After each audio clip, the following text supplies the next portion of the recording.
dengan kami, yaitu para guru yang ada di SMK Negeri 4 Jember yang akan berbagi praktik baik. Kali ini siapa yang akan berbagi praktik baik? Yaitu Bu Ipti Ulatari, SPD. Beliau adalah salah satu guru BK di SMK Negeri 4 Jember yang akan berbagi praktik baik tentang 7 jurus BK. Siapakah Ibu Ipti Ulatari? Yuk kita berkenalan. Selamat siang Ibu Ipti Ulatari. Selamat siang Bu Ida. Assalamualaikum. Waalaikumsalam warahmatullahi wabarakatuh. Ini Ibu Ipti Ulatari, ada apa sih kok bisa meminta untuk kita berdiskusi, berbincang di siang hari ini? Apakah ada sesuatu, something yang akan dibagikan kepada para netizen yang beriman? Waduh, para netizen. Baik, terima kasih. Selamat siang semuanya. Selamat siang Bu Ida. Selamat siang teman-teman. Selamat siang semuanya. Kebetulan saya mendapatkan tugas sebagai fasilitator daerah untuk menerapkan praktik baik bersama rekan-rekan guru tentang 7 jurus BK. Bukan 7-7-nya ya, tapi hanya 2 saja. Yang pertama yaitu mengelola emosi, yang berikutnya yaitu menjaga konsistensi. Nah, kalau yang emosi ini saya rasa kita mengenali ya semua jenis emosi. Ada bahagia, sedih, excited, kecewa, itu emosi. Nah, saya ingin di sini berbagi sama teman-teman semuanya. Barangkali kita menjumpai murid yang sedikit agak pemarah. Biasanya yang terendus pertama kali ada suka marahnya. Kalau nangis kayaknya enggak deh ya. Kalau nangis cukup kayaknya cukup ya. Tapi kalau marah, nah kontrolnya seperti apa? Saya mau coba berbagi itu ya. Nah, berbagi tentang itu. Oke, baik. Di sini yang perlu diketahui oleh para netizen, selain Ibu Ipti Ulatari, kita juga menghadirkan beberapa pakar. Kita sebut pakar ya mungkin ya Bu Ipti ya, karena di sini terdapat orang-orang hebat yang akan berbincang dengan Ibu Ipti. Yang pertama yaitu Bapak Abdul Majid SPD, SPDI. Beliau adalah Wakil Kurikulum SMK Negeri 4 Jember yang baru saja beliau menjabat menggantikan Ibu Wiwin yang sebelumnya. Kemudian di sampingnya ada Pokja Kurikulum yaitu Bapak Salwi SPD, SPD ya. Kemudian yang di depan saya Ibu yang cantik ini, beliau adalah guru mata pelajaran bahasa Inggris yang biasa disebut dengan Miss Yayu, atau nama lengkap beliau adalah Yayu Widiawati SSMM, begitu nih. Baik, Bu Ipti, ini untuk 7 jurus BK ini yang akan diimbaskan ini tidak sebanyak 7 kan? Tadi Bu Ipti mengatakan ada hanya 2. Kalau tadi yang pertama mengelola emosi, selain itu apa saja Bu Ipti? Apalagi? Konsistensi, menjaga konsistensi. Kalau kita sharing ya, kita sharing. Yang pertama dengan mengelola emosi. Biasanya saya tanya dulu nih sama Bu Rida. Iya. Kalau Bu Rida marah, yang Bu Rida lakukan apa untuk meredam marah? Kalau saya biasanya kalau saya marah, saya tinggalkan. Berarti misalnya contoh saya marah dengan si A gitu, saya lebih baik pergi gitu daripada marah saya semakin meluap gitu. Dengan pergi itu maka saya akan cooling down gitu, marah saya akan turun begitu. Kalau untuk Bapak Majid, boleh tahu kalau sedang marah apa yang dilakukan? Mungkin kebanyakan saya diam. Ya, melenggang pergi, diam. Bapak Salvi? Sama, diam dan pergi. Diam dan pergi. 2 langkah. 2 langkah. Miss Yayu? Kalau saya datangi. Dia harus datangi dengan gentle, tapi dengan elegan, dengan kedewasaan berpikir. Jadi tidak ngambang. Kalau bisa selesai saat itu juga. Wah, berarti harus tuntas hari itu ya? Kalau bisa. Terima kasih. Berarti semua yang ada di sini sudah tahu bahwa mengatasi emosi itu sudah masuk dalam roda emosi. Di situ ada salah satunya diam, pergi, dan mendatangi. Talk to home to stop. Menyelesaikan itu. Karena kita nggak ingin emosi kita berlarut-larut. Itu yang perlu kita ajarkan. Ada lagi yang di sini mungkin pernah melihat menghitung 1 sampai 10. Iya. Ada yang pernah coba? Belum. Inhale, exhale. Nah, kayaknya kalau lagi marah-marah, tarik nafas dulu, keluarin. Itu ternyata juga salah satu terapinya, caranya. Mungkin kalau kita hubungkan dengan Islam, Bapak Majid ya, kalau kamu emosi, duduklah. Kalau masih marah, berbaring, berwudu. Mungkin ketika masih sebelum itu wudu dulu. Sampai kita harus berbaring karena apa? Cooling down ya, supaya lebih dingin. Nah, itu yang harus kita coba untuk ajarkan ke siswa-siswa yang mungkin di kelasnya, kan kita sekarang jadi guru wali, semua guru ya. Miss Ayu juga wali kelas, masih guru wali, Miss Rida, Pak Saufi dan semuanya. Kalau misalnya seperti yang disampaikan oleh Bu Ibti tadi, kira-kira beberapa hal yang disampaikan oleh Bu Ibti cara mengolah emosi, apakah misalnya juga pernah melakukan itu gitu kan? Ya pastinya ketika berhadapan dengan banyak orang dengan karakter yang berbeda, tentu saja benturan, gesekan massa itu pasti terjadi. Kalau kita berbicara skala mikro, kita sebagai guru berarti sumber masalah kita biasanya adalah siswa. Yang keduanya sumber masalah kita adalah rekan sejawat. Nah ini yang dipilah dulu karena perlakuan emosi ketika bersentuhan benturan dengan rekan sejawat yang tidak sama pola pikir dengan siswa itu pasti berbeda. Nah, kalau ranah yang diperbincangkan ini adalah ke siswa, maka tentu saja seperti yang dikatakan oleh Bu Iti tadi, ada tahapan-tahapan yang sepengetahuan saya semacam ada teknik mindfulness gitu kan, yang kalau saya pelajari dari beberapa referensi bahwa teknik mindfulness yaitu teknik untuk exhaling itu ada ya untuk menenangkan jiwa. Namun perlu diketahui bahwa tidak semua siswa memiliki kedewasaan berpikir dalam tahap ini. Ada siswa-siswa yang bersifat reaksioner, ada siswa-siswa yang memang calm, introvert dan semacamnya. Ya. Jadi perlakuannya pasti beda untuk mengontrol siswa ini. Berarti apa yang dilakukan, apa yang disampaikan oleh Bu Ibti, yang jelas misalnya sudah pernah melakukan itu gitu ya. Bagaimana dengan Pak Majid untuk yang disampaikan oleh Bu Ibti ini pernah tidak melakukannya atau itu sudah Pak Majid lakukan pada waktu pembelajaran di kelas gitu Pak? Kalau untuk diri sendiri saya memang memilih diam karena saya guru ya, setiap hari berhadapan dengan siswa di pembelajaran, di luar pembelajaran, di kelas indoor dan outdoor itu pernah saya lakukan.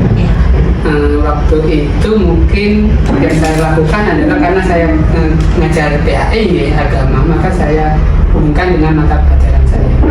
Ya memang benar ketika posisi berdiri dan duduk itu sudah agak mendingan Daripada dari ketika merubah posisi seperti yang disampaikan oleh posisi Bu tubuh Ibti, pun ya. itu sudah agak lah, meskipun tidak serta-merta mereka langsung dingin lah ya. Iya. Itu. Baik, untuk Bu Ibti ini, Bu Ibti selain yang Bu Ibti sampaikan tadi dalam mengelola emosi, adakah mungkin yang ingin dibagi praktek baik lagi yang tadi mungkin selain iya. jurus yang mengelola emosi tadi? Roda emosi tadi itu bukan wajib kita terapkan ke semua anak ya, perlu dicatat karena seperti yang Miss Yayu tambahkan tadi, setiap anak punya karakter yang berbeda, jadi kita beri kebebasan mereka untuk memilih yang mana yang cocok dengan mereka. Boleh mau diem, boleh mau walk away, kan mereka harus bisa mengatasi itu. Nah, harus bisa mengatasi bukan berarti menyelesaikan, tapi minimal mengurangi resiko. And then jurus yang selanjutnya adalah konsisten. Nah, konsisten ini ada keberlanjutan dengan emosi. Kalau sudah konsisten berarti harus sering dan terus konsisten.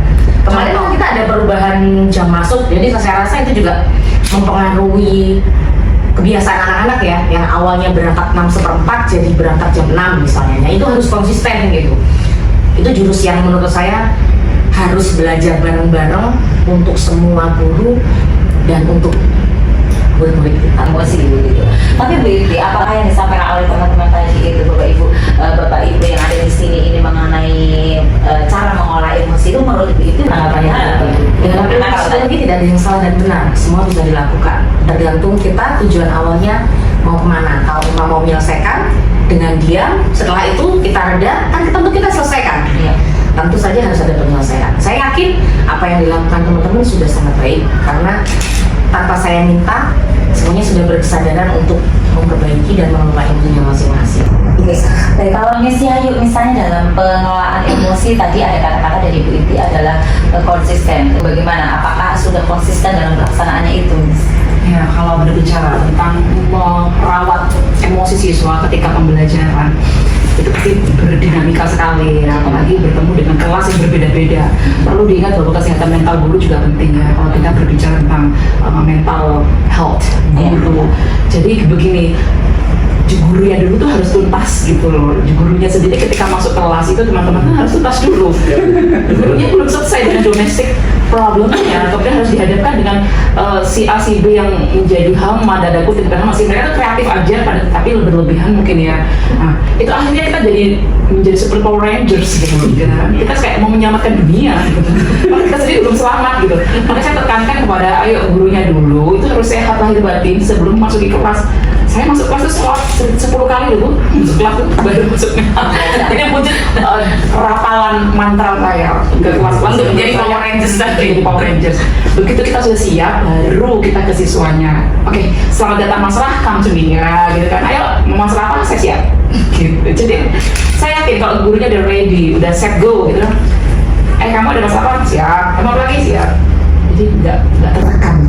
Itu menyelesaikan. Nah, permasalahannya begitu. Kalau misalnya terjadi di pembelajaran seperti yang disampaikan oleh Bu Sayu tadi, ternyata gurunya sendiri masih belum tuntas dengan permasalahannya, sehingga bisa jadi permasalahan ini dibawa ke sekolah sehingga berefek kepada siswa yang Pokoknya kayaknya itu udah terjadi lama ya. Saya sering mendengar itu ketika saya dulu masih zamannya jadi sebelum jadi guru. Saya pernah mendengar itu dari sebuah ruangan, kalau punya masalah di rumah jangan dibawa ke sekolah. Itu kan teorinya ya. Iya.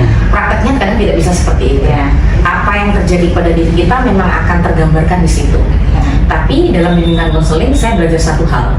Kita harus bisa menjadi seseorang yang berbeda ketika mau menampilkan wajah bahagia. Bukan berarti kita pura-pura bahagia, tidak. Tapi saya belajar untuk saya taruh pikiran saya, karena itu memang butuh proses, butuh latihan.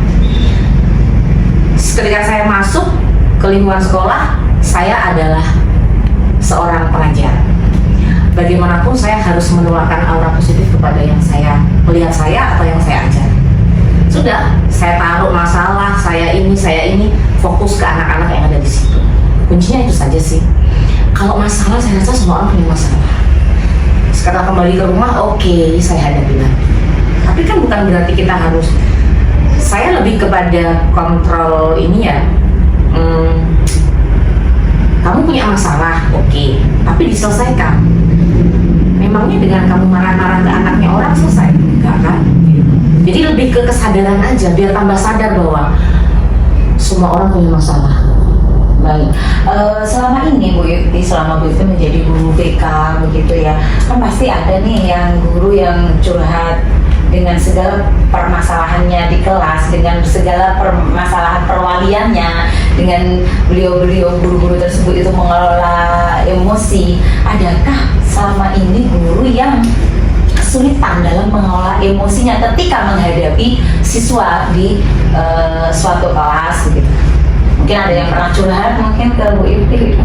Pasti ada. Dan yang kita tenangkan dulu, kita bisa apa memangnya? Maksudnya kita bisa membantu apa? Karena kan selama ini yang ada di sekolah, bimbingan konseling itu hanya untuk peserta didik. Kalau untuk gurunya masih harus cerita ke sana sini, itu pun kalau bisa cerita. Dalam dalam tataran pengelolaan emosional, apakah BK itu hanya menangani terhadap siswa? Bagaimana dengan guru? Apakah apabila terjadi emosional tinggi disebabkan oleh siswa tertentu, itu penanganannya siapa? Apakah BK juga? Ataukah ya sudah guru itu saja mengelola emosinya sendiri gitu? Ya kita bantu lah ya kalau bisa. Tapi kalau dari rekan guru, peduli dengan guru, insya Allah itu wujud kasih sayang. Pak Sofi sendiri pernah tidak menangani atau membantu guru yang dalam artian mengelola emosinya ketika menghadapi para peserta didik ini, Pak? Kalau saya pernah, hanya saja kalau saya itu biasanya membuat suatu taraf. Ketika saya sudah tidak mampu, pasti saya tangankan khusus pada yang lebih mampu. Selama ini apa saja mungkin yang keluhan atau curhat dari Bapak Ibu guru mengenai pengelolaan emosi gitu, Pak Sofi? Kalau saat ini sih keluarga saya itu baru ini ya, tentang siswa, kemudian administrasi yang semakin kesini itu tambah banyak. Semakin banyak Ya. gitu ya. Ini maksudnya administrasi guru gitu ya. Administrasi guru. Baik. Pak Majid ya, colek. Baik Pak Majid. Nah, Pak Majid sebagai wakil kurikulum pernah tidak mendapatkan laporan dari siswa mengenai guru yang kurang bisa mengelola emosinya, Bapak? Iya. Kalau laporan langsung ke saya, iya. ada beberapa kelas di beberapa siswa di kelas yang saya ajar dan yang tidak saya ngajar. Bercerita bahwa ada satu dan dua orang guru yang memang dia ketika di kelas itu terlalu reaktif mungkin ya, atau mungkin pemilihan diksi bahasanya untuk siswa itu kurang tepat. Dan laporan-laporan seperti ini memang perlu kita tindak lanjuti, dan alurnya memang saya langsung biasanya ke kepala sekolah. Nah, pernah mungkin 3 minggu lalu ya kami sampaikan ke kepala sekolah, karena memang dari beberapa guru pun juga minta bantuan untuk menyampaikan hal tersebut. Ya, kita telusuri bukan masalah gurunya saja, kadang kan memang kelasnya seperti yang Bu Yani sampaikan, memang berbeda-beda karakternya. Mungkin DKP mungkin dengan PM akan berbeda treatmentnya. Jadi pengolahan emosi gurunya juga akan berbeda juga. Tapi yang paling penting yang perlu digarisbawahi memang pengelolaan emosi untuk guru. Saya setuju bahwa guru harus memang sejahtera secara emosi dulu. Dia harus pandai mengelola emosinya sebelum dia memasuki kelas pembelajaran. Perlu ada latihan nggak Indra yang paling? Sepertinya kalau guru pelajaran mungkin perlu diseminasi ya dari guru BK. Ya, gini Pak Majid, kalau misalnya guru itu ada beberapa yang tidak bisa mengelola emosinya, kan ini ditangani oleh kepala sekolah. Adakah pihak sekolah yang ada niatan untuk menghadirkan psikolog misalnya? Artinya itu kita diajari bagaimana mengelola emosi, selain juga mungkin diseminasi dari Bu Iti dan juga kawan-kawan Bapak Ibu guru BK kepada guru-guru kita begitu Pak. Ada tidak program yang seperti itu di kurikulum mungkin, atau mungkin di wahana yang lain mungkin? Seingat saya kita 2021 itu pernah mendatangkan psikolog dari UNMU, luar biasa itu. Muhammadiyah, dan tema besarnya memang school well-being waktu itu, dan gerakan sekolah menyenangkan. Gerakan sekolah menyenangkan. Dan itu sangat membekas buat saya waktu itu, karena saya sangat senang jika gurunya itu bahagia masuk kelas, dan itu sangat sangat penting buat kita. Dan mungkin di tahun-tahun ini memang sangat jarang hal-hal seperti itu. Padahal guru itu kan manusia ya. Guru kan selalu berproses tiap hari dengan masalah juga, katanya Bu Iti, masalah di rumah, masalah di sekolah. Ya, hal seperti itu memang penting sebenarnya. Nah, ada tidak Pak, ada program untuk kedepannya kita mengulang seperti yang dilakukan di beberapa tahun yang lalu? Kita akan menghadirkan para psikolog, mungkin lulusan mana aja lah, yang penting ada menghadirkan, selain kita juga mensonding Bapak Ibu guru dari BK sebagai pemateri, tapi juga kita menghadirkan pemateri dari pihak luar gitu Pak. Mungkin bisa diagendakan, mungkin di IHT itu bukan hanya mengerjakan perangkat pembelajaran, tapi bagaimana 1 tahun ke depan pengelolaan emosi gurunya sejahtera secara emosi ataupun ekonomi gitu ya.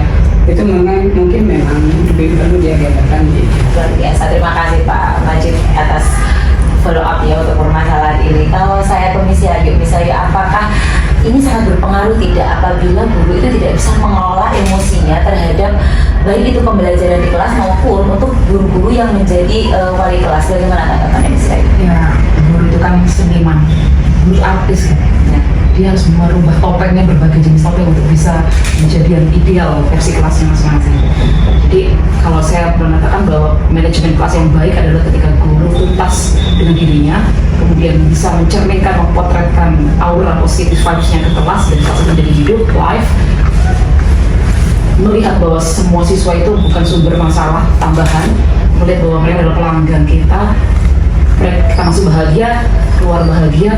Saya pikir itu butuh effort yang luar biasa untuk guru mendesain manajemen kelas yang cantik sekali, mengemas kelas yang cantik sekali tanpa membebani anak-anak harus patuh dan taat pada kita sesuai dengan RPP kita. Jadi kalau bicara tentang Profesor Abdul Mukti mengatakan bahwa sekolah itu harus mengembirakan, saya setuju sekali bahwa sumber dari kesuksesan seorang belajar memahami makna di pembelajaran kita adalah bahagia dulu, Bu, gembira dulu, dan itu dimulai dari hati. Baik, saya kembali lagi ke Bu Yeti. Dengan adanya tanggapan dari Pak Majid tadi, kemudian Miss Yayu, kemudian Pak Saufi, ini kedepannya nanti program yang disampaikan, praktik baik yang disampaikan oleh Bu Yeti tadi mengenai 7 jurus BK, tapi Bu Yeti tadi yang disampaikan hanya 2, yaitu pengolahan emosi dan konsisten. Apa yang akan dilakukan Bu Yeti agar jurus ini itu bermanfaat untuk seluruh komponen guru yang ada di SMK Negeri Pacu? Yang jelas berusaha untuk menularkan kebiasaan baik kepada siswa. Jadi sekolahnya jadi sekolah yang menyenangkan buat semuanya. Kalau sudah senang berarti bahagia. Kalau bahagia ilmunya masuknya gampang. Harapan saya itu aja sih, mau belajar berproses harus prakteknya pelan-pelan. Baik, dalam 2 jurus yang disampaikan oleh Bu Ibu tadi, bagaimana mengolah emosi dan juga bagaimana kita itu konsisten, pada akhirnya endingnya adalah bagaimana kita menjadi guru yang bisa membuat kelas itu menyenangkan, murid-murid itu bisa menerima materi kita itu dengan enjoy, senang, dan tidak menjadikan tugas itu sebagai suatu beban. Demikian tadi perbincangan kita di podcast yang menghadirkan gestarnya, yaitu Ibu Iti Ulatari SPD bersama guru-guru hebat kita, yaitu ada Bapak Abdul Majid SPDI, ada Pak Saufi SPD, dan juga Miss Yayu Widiawati SSMM, dalam tema yaitu 7 jurus BK, gitu, mengolah emosi dan juga konsisten. Kita akan berjumpa lagi di podcast yang lainnya. Terima kasih. Semoga podcast ini bermanfaat untuk kita semua. Wassalamualaikum warahmatullahi wabarakatuh. Waalaikumsalam. SMK Bisa. SMK Hebat. SMK Negeri 4 Jember Pasti bisa. Excellent.